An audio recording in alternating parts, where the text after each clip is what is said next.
एक छोटे गांव में प्राचीन शाप का जागरण। बहुत समय पहले एक छोटे से गांव में, जहां लोग शांति और सादगी से जीवन जीते थे, एक रहस्यमयी प्राचीन शाप छिपा हुआ था। इस गांव का नाम था अवनीपुर।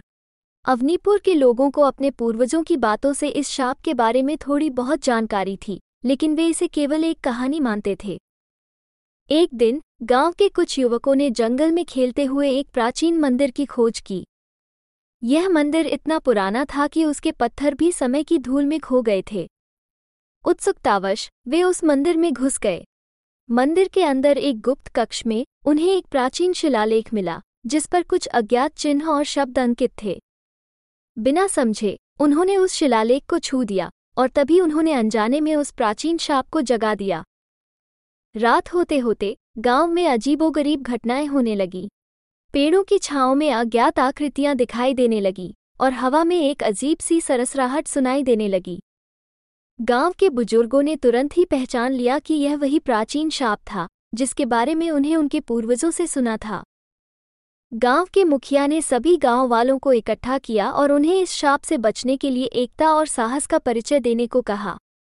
उन्होंने गांव के पुरोहित और बुद्धिजीवियों के साथ मिलकर शिलालेख के रहस्य को समझने का प्रयास किया।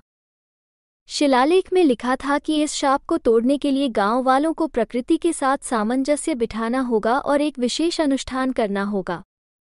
इस अनुष्ठान में गांव के सभी लोगों का योगदान आवश्यक था। गांव वालों ने मिलकर उस अनुष्ठान को संपन्न किया। उन्होंने प्रकृति के साथ अपने संबंधों को मजबूत किया और उसके प्रति आदर और सम्मान दिखाया। अनुष्ठान के समापन पर एक चमत्कारिक प्रकाश ने पूरे गांव को आलोकित कर दिया और शाप समाप्त हो गया। गांव के लोगों ने राहत की सांस ली और उन्होंने सीखा कि प्रकृति और उसके संतुलन के साथ छेड़छाड़ करना कितना खतरनाक हो सकता है। अवनीपुर फिर से शांति और सद्भावना का स्थल बन गया और उस प्राचीन शाप की कहानी हमेशा उनकी यादों में बसी रही। इस घटना ने उन्हें सिखाया कि किसी भी अज्ञात चीज के साथ छेड़छाड़ करने से पहले सोचना चाहिए और प्रकृति के साथ सामंजस्य बनाकर रखना चाहिए। अवनीपुर के लोग अब भी उस प्राचीन शाप और उससे मिली सीख को याद करते हैं और उनकी यह कहानी आने वाली पीढ़ियों को सिखाती है कि अतीत से मिली ज्ञान की बातों को कभी भी हल्के में नहीं लेना चाहिए। जैसे ही शाप का अंत हुआ, गांव के युवकों ने अपनी गलती का एहसास किया और गांव के बुजुर्गों और प्रकृति के प्रति अपनी गहरी श्रद्धा और सम्मान प्रकट किया। उन्होंने प्रण किया कि वे आगे से किसी भी प्राचीन और रहस्यमयी चीज के साथ बिना सोचे समझे हस्तक्षेप नहीं करेंगे। इस घटना के बाद अवनीपुर के लोगों ने प्राचीन मंदिर की सुरक्षा और संरक्षण का जिम्मा उठाया।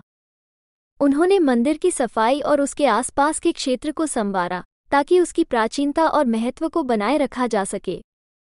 यह मंदिर उनके लिए सिर्फ एक धार्मिक स्थल नहीं, बल्कि एक सीख का प्रतीक बन गया। वर्षों बीत गए और अवनीपुर गांव एक बार फिर से शांति और समृद्धि का उदाहरण बन गया। लोग अब भी उस रात को याद करते हैं जब प्राचीन शाप ने उनके गांव को हिला दिया था, लेकिन वे इसे अपने इतिहास का एक महत्वपूर्ण हिस्सा मानते हैं। ये घटना उन्हें याद दिलाती है कि कैसे एकजुटता और समझदारी से किसी भी संकट का सामना किया जा सकता है।